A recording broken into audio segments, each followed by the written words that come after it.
One of my earliest memories of someone having a false presupposition of me was my first experience in an American school. I was 4. I didn't speak any English, and it was my first day of kindergarten.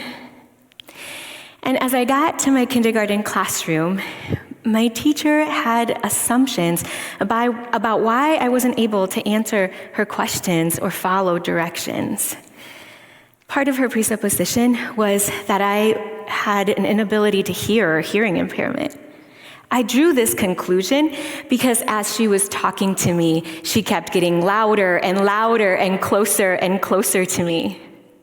The problem wasn't my hearing. The problem was my English language comprehension. This teacher had never had an experience of teaching a second language learner before. She lacked the ability to know more about who I was because of her presuppositions that underlined her thinking. But she was curious. She didn't know about my language ability in Spanish, and she didn't know about what my aptitude was, but she was curious and she got proximate to me.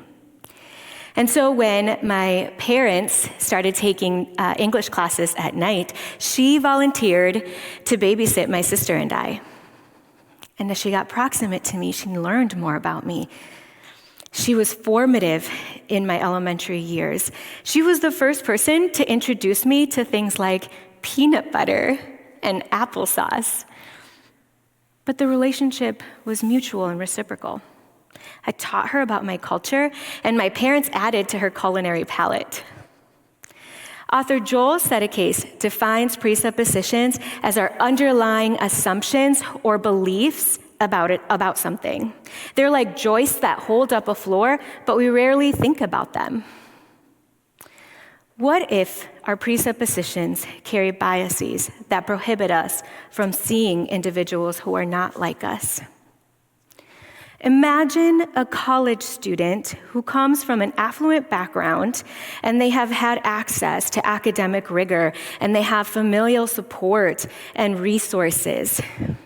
The assumption would be that that individual would be primed for success being defined as financial and academic stability.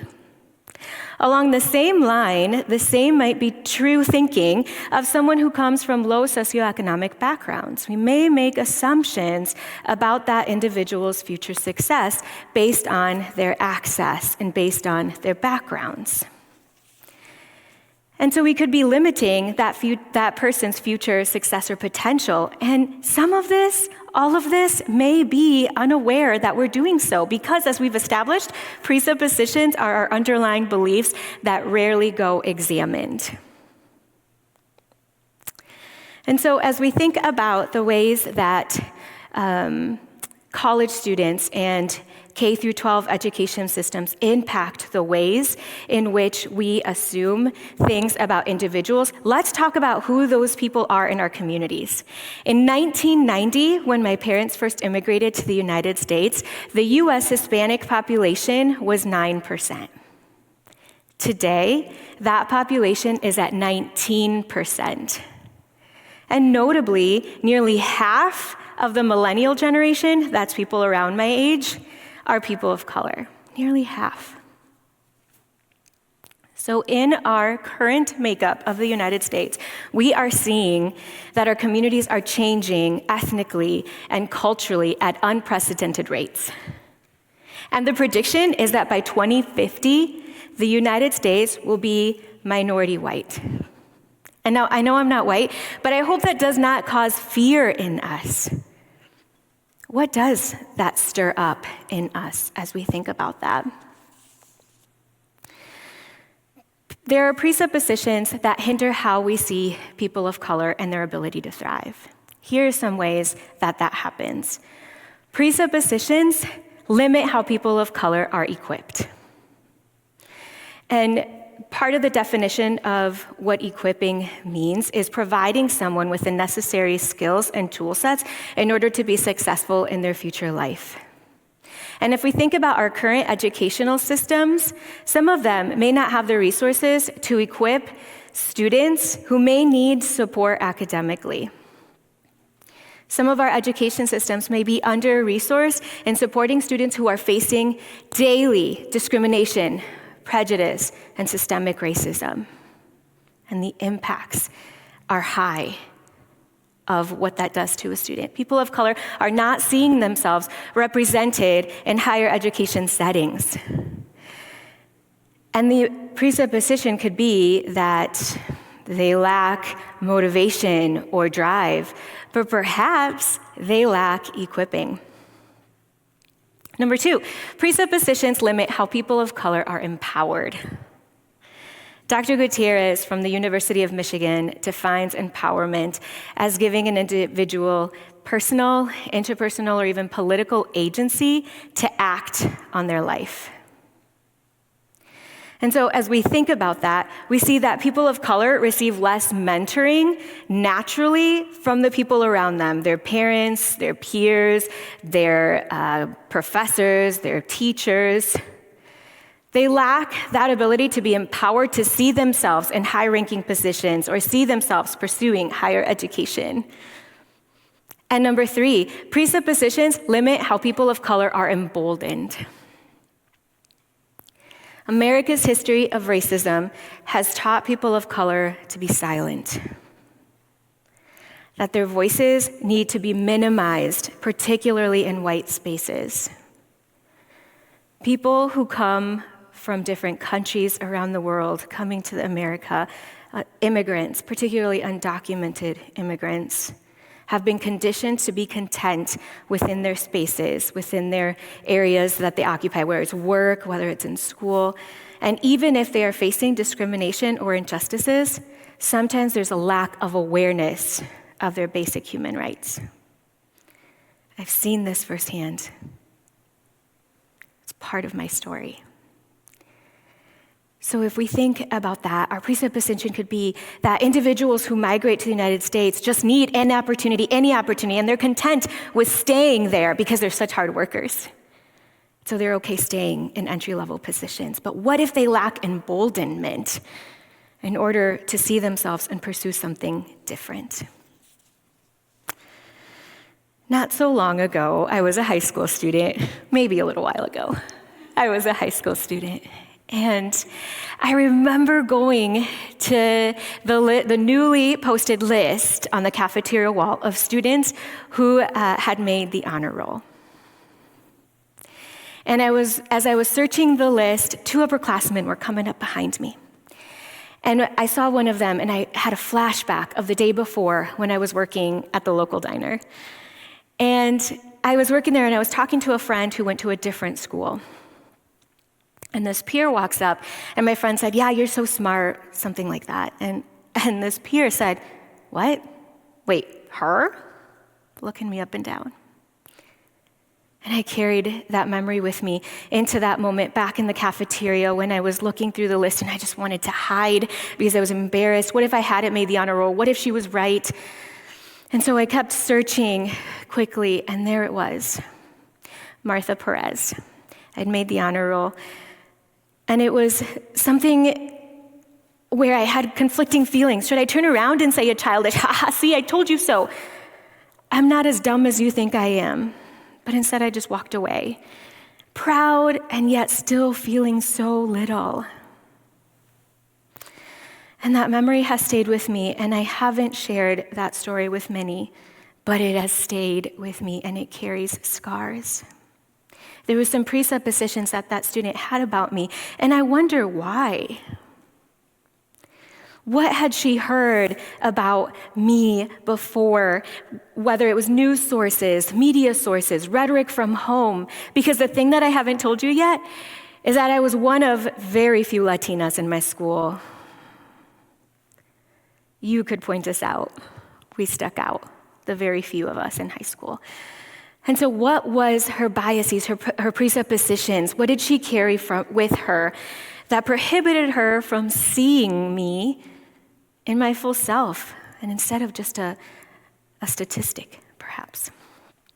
In many ways, I'm thankful to embody the type of personality that didn't succumb to the biases, stereotypes, labels, presuppositions that people had around me. But it wasn't easy. And I clung to the encouragement of the few that did see me, that did empower and embolden me. Few recognized my potential, but I clung to them.